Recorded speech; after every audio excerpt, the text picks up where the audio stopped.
Okay,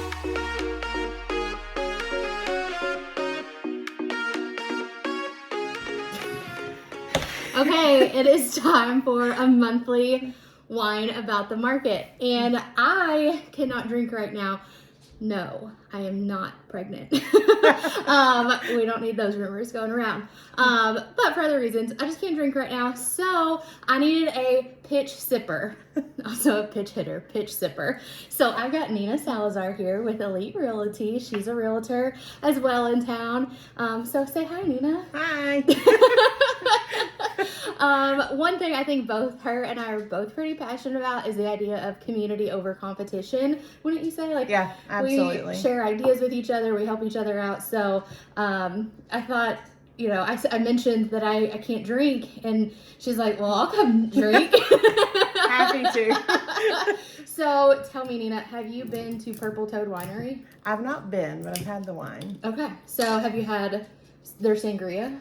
I don't think so, actually. I don't think I have either. There's another cork in here. It's probably from my Christmas party, let's be honest. Everybody was like shocked over this. Okay, let's open it up. That is pretty cool. I don't think I saw that. People usually call me bougie when I show this. Yeah. So that was cool. Still the best wedding present. Thank you, my sister-in-law. Okay, so try this out and let us know what you think of it.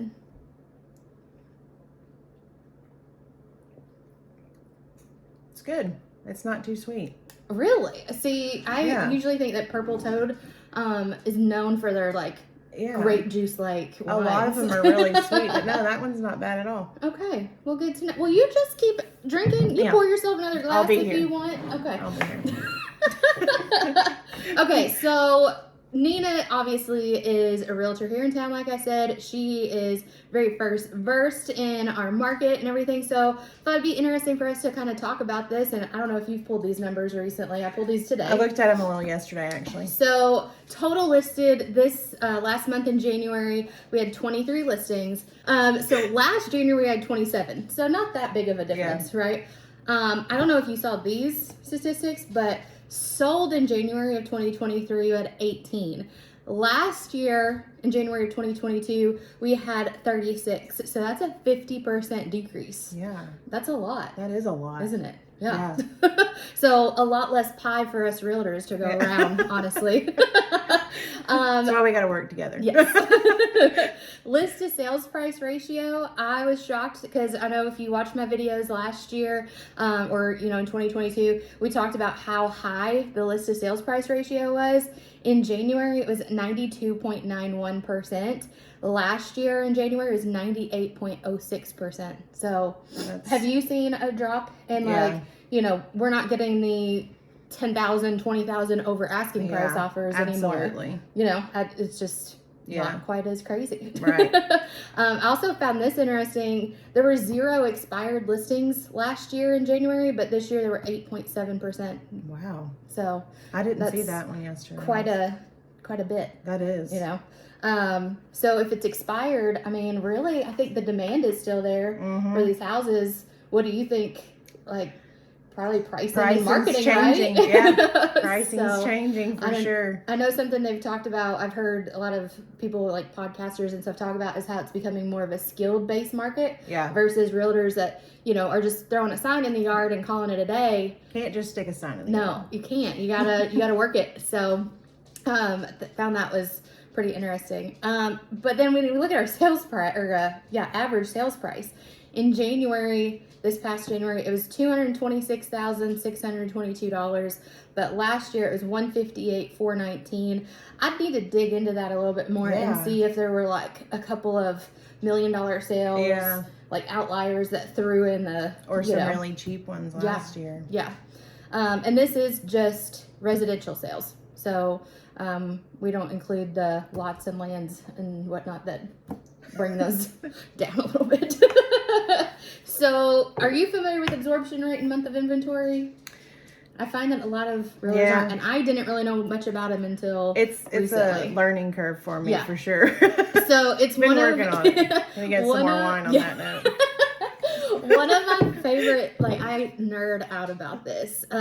So the absorption rate and the months of inventory, I think, are the two number one numbers or whatever that homeowners should be interested in. Yeah. Because your absorption rate, if we take the average number of sales per month for the last 6 months, and then we take the total number of available properties right now, and we come up with an absorption rate of 64.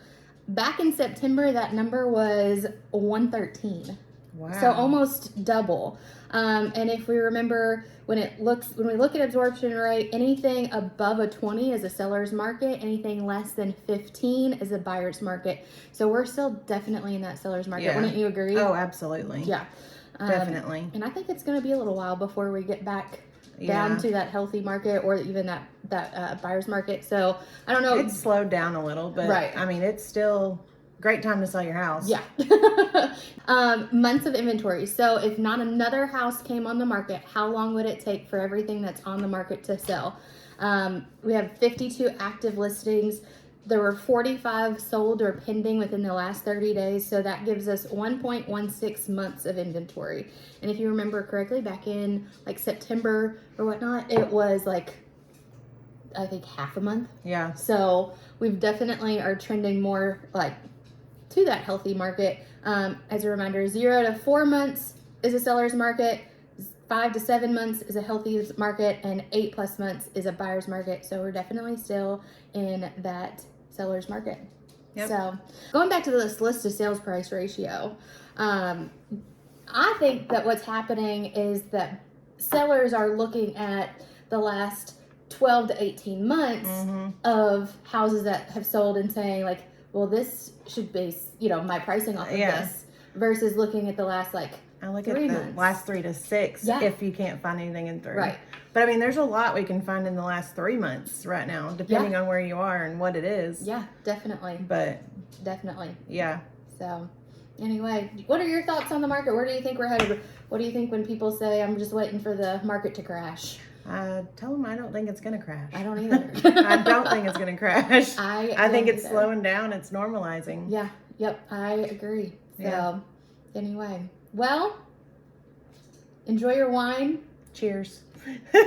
Cheers. Let's all thank Nia for stopping by, and we hope that you learned something in this month's Wine About the Market. Bye.